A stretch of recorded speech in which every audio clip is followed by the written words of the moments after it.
अस्सलाम वालेकुम रहमतुल्लाहि व बरकातहू। डियर स्टूडेंट, आज का हमारा लेक्चर नंबर 2 का पार्ट 2 है। जैसा कि लास्ट लेक्चर में हमने देखा factors which affect on solubility, उसमें हमने दो फैक्टर का डिस्कशन किया कि नेचर ऑफ सॉल्यूट और सॉल्वेंट कैसा होना चाहिए। दूसरा factor effect of temperature on solubility. Third factor है effect of pressure on solubility. ठीक है। Generally solid and liquids have no effect on pressure on the solubility.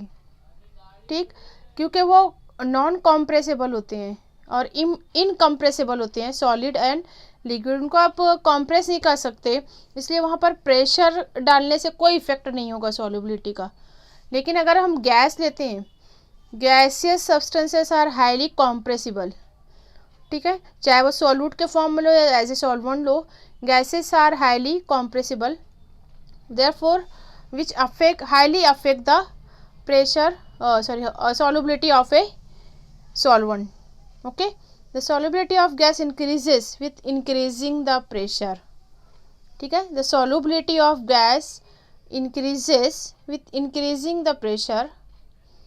ठीक है, अब इसको ही हेनरी नामी साइंटिस्ट ने क्वांटिटेटिवली बताया कि किस तरह रिलेशन है सॉल्युबिलिटी और प्रेशर का, तो उसको कहा गया हेनरी लॉ। ठीक है, यहाँ पर जैसा कि आप देख रहे हैं the solubility of gases increases with increase in temperature, तो इसको हेनरी के रिलेशनशिप में लिखेंगे हम, quantitatively relationship. It state that the solubility of gas in a liquid. ठीक है, यहाँ पर आपका सॉल्यूट जो है वो क्या रहेगा, गैस रहेगी, और सॉल्वेंट क्या रहेगा, लिक्विड। ओके, तो यहाँ पर gas and liquid type phase बनेगा। तो इसमें क्या होता है कि solubility of liquid gas in a liquid is directly proportional to the pressure of the gas. जिस प्रेशर से गैस को दाखिल किया गया लिक्विड में, उसमें सॉल्युबिलिटी उसका डायरेक्ट प्रोपोर्शन में होगी। तो यहाँ पर हम रिलेशन में लिखेंगे S is directly proportional to P. ठीक है, अब यहाँ पर एस क्या है, that is a solubility, P क्या है, that is a pressure which is applied by a gas on और ओवर द सोल्यूशन। ठीक है, नाउ यहाँ पर अब जब प्रोपोर्शनलिटी कांस्टेंट हटता है तो एक कांस्टेंट आएगा दैट इज कॉल्ड के H, is called Henry constant. ठीक है, S is solubility of gas, इसको लिया जाता है मोल्स पर लीटर। ये हम यूनिट देख चुके हैं, ये यूनिट ऑफ सॉल्युबिलिटी है, लास्ट लेक्चर में हमने देखा है। प्रेशर को हम लेते हैं बार में। ठीक है, और 1 ATM 1 एटमॉस्फेरिक प्रेशर। के H it is a proportionality constant, इसको कहा गया हेनरी कांस्टेंट।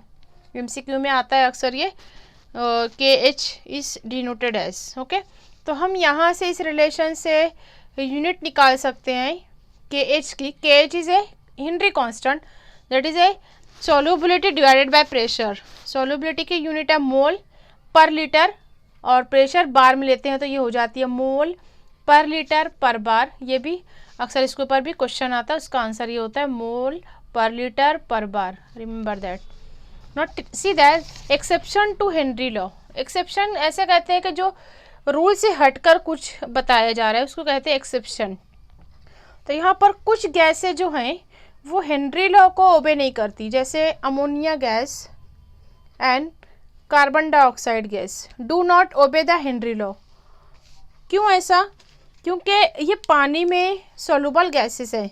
अगर NH3 को हम पानी के साथ पानी में मिलाएंगे तो ये अमोनियम आयन बनाती है, NH4 positive plus OH minus. Now we see that same way carbon dioxide when dissolved in water it give monocarbonate or hydrocarbonate HCO3. Because of this, these gases have show higher solubility than expected. इसको कहा गया exception. ठीक है, at lower pressure में भी dissolve हो जाती हैं, और इसलिए इसको कहा गया है जरूरी नहीं प्रेशर ज़्यादा बढ़ाने पर सॉल्युबिलिटी बढ़ेगी, बल्कि ये नॉर्मल रूम प्रेशर टेम्परेचर पर 1 एटमॉस्फेरिक प्रेशर पर भी ये डिजॉल्व हो जाती हैं। Now see the some problem which is based on Henry law. ये आपको बुक में पेज नंबर 31 पे दिया गया है। 2 problems, you can see that all quantities are given. आपको पूरा सॉल्व्ड है, एक बार आप उसको समझ के देख लो, इजी है। 1 या 2 मार्क्स का इसके ऊपर क्वेश्चन आता है। नाउ सी द अनदर, इसमें आपको सॉल्युबिलिटी मालूम करके प्रेशर मालूम करना है, ठीक है। KH की वैल्यू दी गई है। इस तरह आप इसको आप समझ लो। अगर कोई प्रॉब्लम है तो आप मुझे कमेंट्स कर सकते हो या व्हाट्सएप पे क्वेश्चन पूछ सकते हो, ठीक है। अब इसका एप्लीकेशन क्या है? इसका बहुत ज़्यादा एप्लीकेशन है हेनरी लॉ का। सबसे बेस्ट एप्लीकेशन आप जो घर में या रोज़मर्रा की ज़िंदगी में देख सकते हो कि सॉफ्ट ड्रिंक बनाने के लिए, in the manufacture of soft drink, और जिसको आप सोडा वाटर कहते हो सिंपल लैंग्वेज में, सोडा वाटर में कार्बन डाइऑक्साइड गैस पास की जाती है एट हाई प्रेशर, ठीक है। प्रेशर ज़्यादा रखकर उसको पानी में से पास किया जाता है या लिक्विड जो भी कोल्ड ड्रिंक है उसमें से, टू इंक्रीज इट्स सॉल्युबिलिटी, उसकी सॉल्युबिलिटी इंक्रीज करने के लिए। देन सेकंड एप्लीकेशन, इसका यूज़ किया जाता है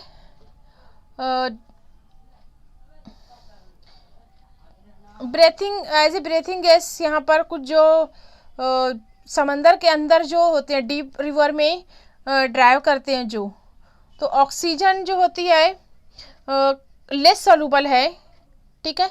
ऑक्सीजन जो है पानी में बहुत कम हल होती है, तो उसकी सॉल्युबिलिटी बढ़ाने के लिए वहाँ पर हेलियम गैस को ऐड किया जाता है। हेलियम गैस को यूज़ किया जाता है as a breathing gas. This also use the Henry law. Now see the next point, we discuss the some concentration of solution.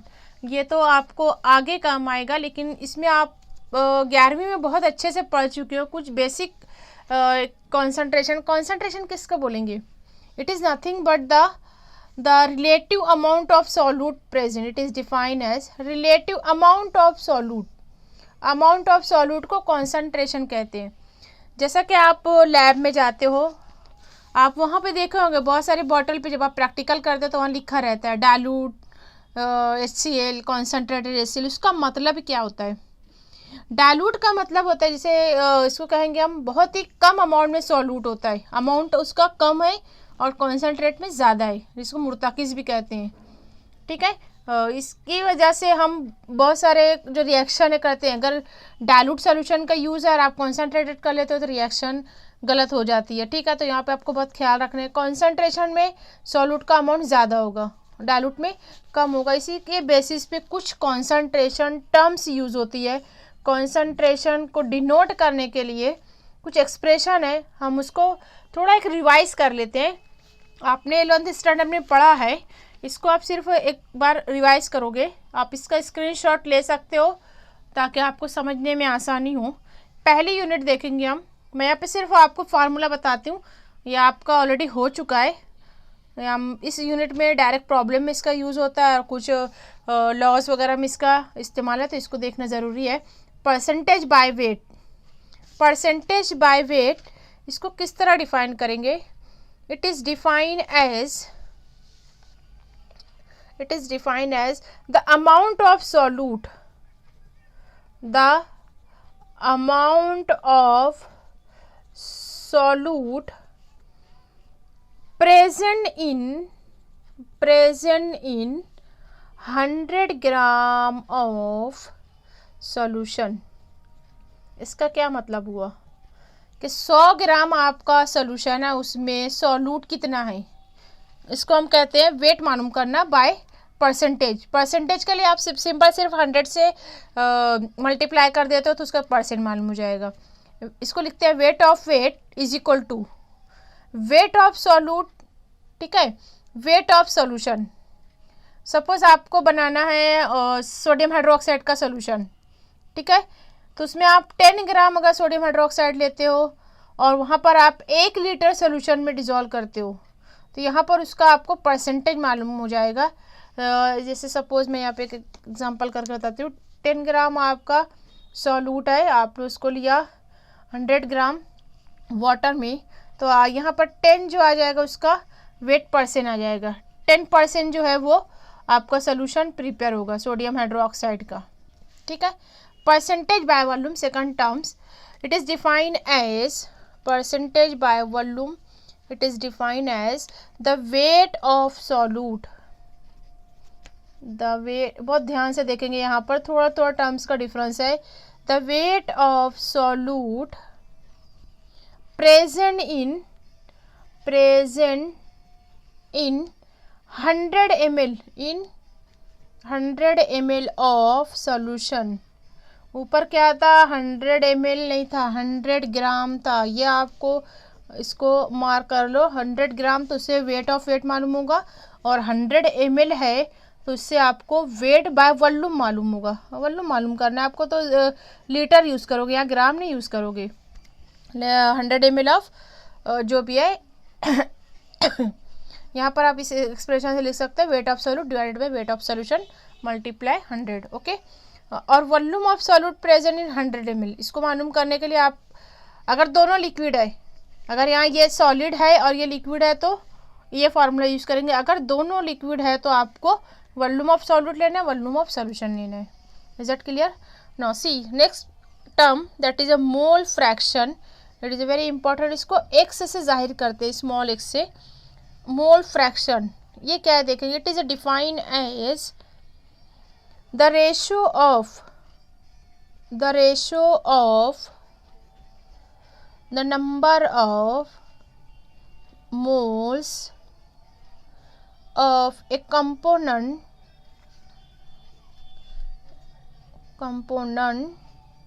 to the total number of moles of all the components,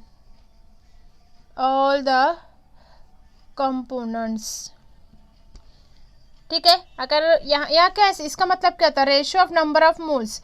suppose आपने दो substance लिया, दो solute लिया ए and B, ठीक है। इनके जो number of moles है उसको लिखेंगे हम Na एंड Nb, ठीक है। तो इनका आपको रेशियो लेना है, ठीक है। ये रेशियो किसके बराबर होगा, ये रेशियो बराबर होगा total number of moles of all component. जब यहाँ पर दो हैं तो हम लिखेंगे मोल फ्रैक्शन एक्स, ए का मालूम करना है तो लिखेंगे हम number of moles of A divided by total number of moles of A and B, ठीक है। अगर आपको बी का मालूम कर तो आप यहाँ पे लोगे X B is equal to mole fraction of B is equal to number of moles of B divided by total number of moles of A and B. Is that clear? दिख रहा है यहाँ पर ये आपको mole fraction denoted by X, ठीक है।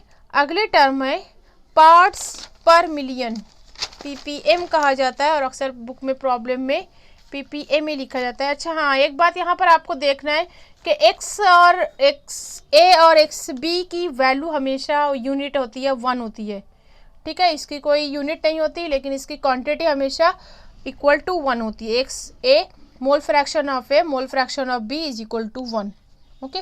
Part per million PPM, ठीक है, इसको कहते हैं, it is defined as the parts of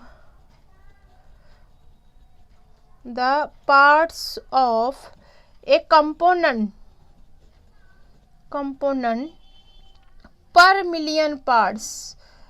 1 million में 10⁶ होता है, per million parts of the solution. ये बहुत ज़्यादा, मतलब ये माइक्रो मॉलिक्यूल के लिए ज़्यादा यूज़ किए जाते हैं, नैनो मटेरियल के लिए जिसकी क्वांटिटी बहुत ज़्यादा, ट्रेजर क्वांटिटी जो होती है उसके लिए यूज़ किया जाता है। Ppm is equal to part per million is equal to number of parts of the component divided by total number of parts of all component, ठीक है। अब इसको मिलियन करने के लिए, आप पर मिलियन पार्ट्स करने के लिए 10⁶, नीचे रहेगा 10⁻⁶, ऊपर आ जाएगा ये तो 10⁶, ठीक है। Next term molarity. मोलारिटी किसको कहेंगे, it is the number of moles of, it is the number of moles of solute present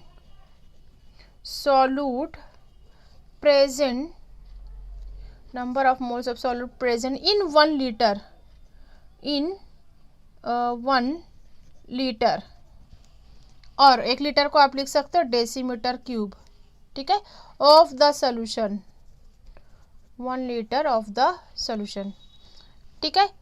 M is the molarity, capital M से जाहिर किया था, number of moles of solute present in 1 litre, आप इसको इस तरह भी लिख सकते हो, number of moles of solute divided by volume of solution, volume of solution generally लिया जाता है 1 लीटर, नंबर ऑफ मोल्स यहाँ पर एन लिखेंगे हम, इसको मालूम करने के लिए फार्मूला है that is weight in gram divided by Avogadro number, ठीक है। इससे आप नंबर ऑफ मोल्स मालूम कर सकते हो, या आप पढ़ चुके हो, एक बार आप एलवंथ के नोट्स में या बुक में आप रिफर कर सकते हो और अच्छे समझने के लिए।